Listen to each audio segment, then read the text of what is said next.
All right, picture this. You live on a tropical island in a house where you're free to do anything you want to do. You have a nice mango tree, a breadfruit tree, a ackee tree at the back of your yard. You're free to go anywhere, you're free to sit anywhere, you sleep anywhere, and you can go at any time you want. You come in anytime you want. Give or take if you live with your parents, but it's your natural habitat. Then boom, all of a sudden, you live a foreign. You live with your uncle, your auntie, your cousin, your friend, and it's no longer your rules. It's no longer your house. It's no longer home. Let's talk about living with relatives and friends, and stick around till the end to get my top 5 tips when you find yourself in this situation.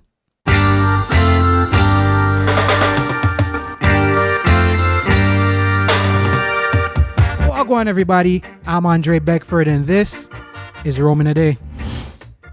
I'm going to tell you straight up, it's difficult, very difficult to leave your home country to start a new life. One of the most difficult parts for many is living in a new house that isn't yours. Disclaimer, my family was kind and welcoming enough to allow me to stay in their house. They gave me food, they gave me shelter, and them give me a whole heap of joke. But there are psychological factors at play here, and I'll get into that. I'll get into mine in a little bit. Before I get to that, let's talk about the folks that aren't usually so lucky. Story time. Now, I was friends with this family, and they found themselves in a bit of a tricky situation. Maybe other families aren't in situations exactly like this, but in some variation, they find themselves in this situation. I knew this family, and the father of the family, his sister filed for him, and because his sister filed for him, his children and his wife were able to be on that paperwork, and they were able to come to the States to live. Now, when they came to the States, unfortunately, that sister took sick, and she was bedridden. Her son was the one who had to take care of her.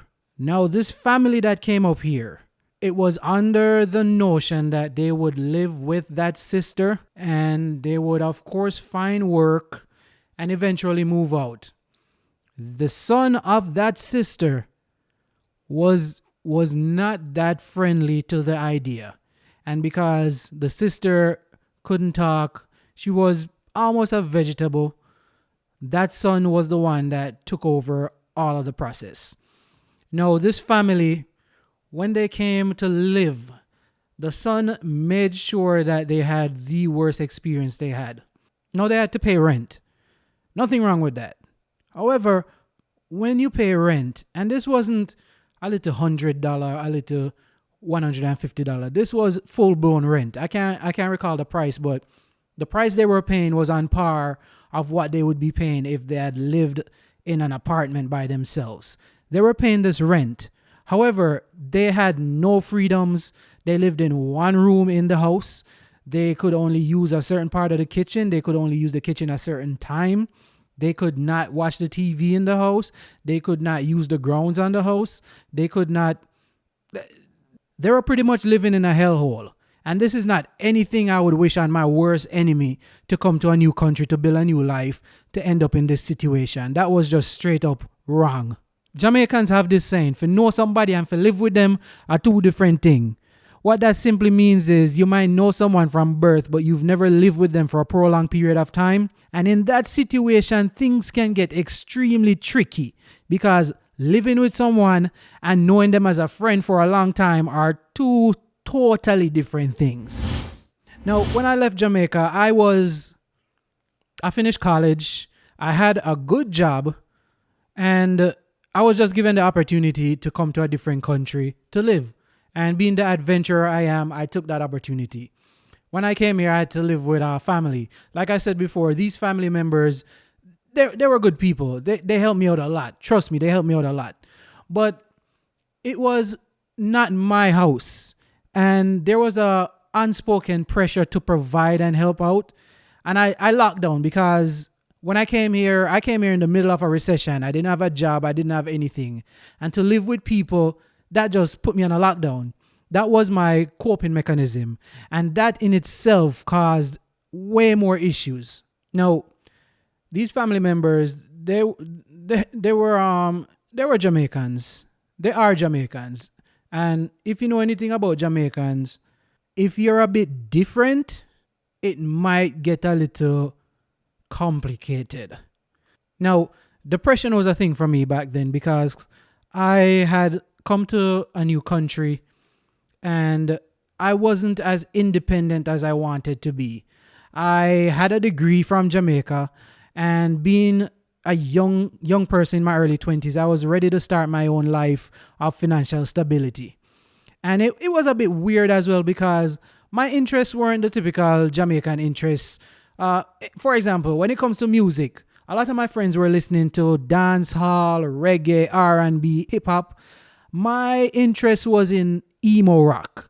And I also love metal and, the typical rock and roll of the early 2000s because that's when I started to gain that type of interest. I had a cousin that he migrated before me, and when he would come back to visit, he'd bring a CD every now and then. And one of the CDs was Linkin Park. And if you know any Jamaicans that have a love for rock and roll music today, Linkin Park was pretty much that gateway drug. I just say that to say it just had a weird dynamic because it made me shut down. Like I said earlier, that was my coping mechanism, and it just wasn't something that I'd want to experience again. No, I don't want it to seem like I was in a totally bad situation. I really wasn't in a bad situation because I had in that same clique family and friends that we just vibe together. Totally understand how different my personality was, and they did a lot to help me cope with that clash of personalities, and they provided support to help me achieve this goal.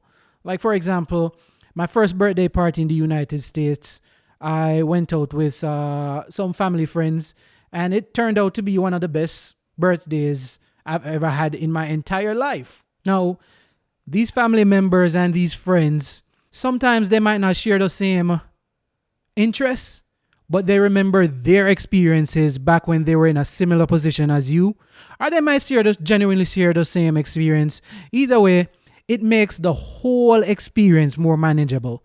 And for that, I will be forever grateful to these folks. I said this before and I'll say it again. When I came to the US, I was extremely naive. I wouldn't call it stupid, but I was oblivious to the expectations of living in a house that wasn't mine.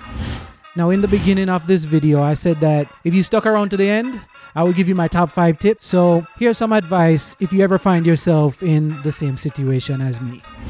Number 1, ask what is expected of you. Get the rules before you move in. What you need to take care of, what's the curfew, etc.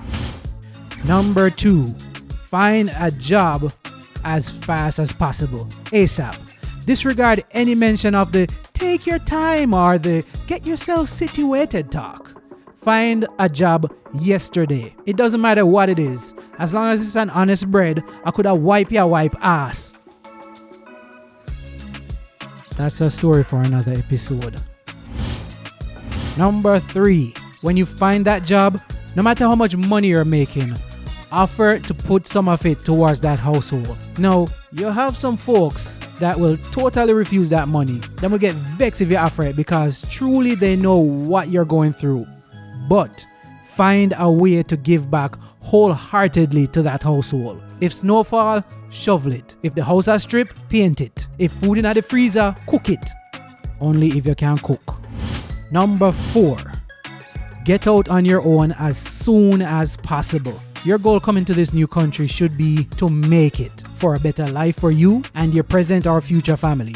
Work hard towards that goal. Number 5, finally, and this is one of the most important ones on this list, try your best to leave on good terms. I know some people were horrible stepmothers like in those fairy tales, but most of these folks didn't have to let you in their home. They did not have to take you in. Be grateful. Well, there you have it. You're a new immigrant in a new country, in a new home that's not your own. You will get out, you will move out, you will be on your own, things will get better.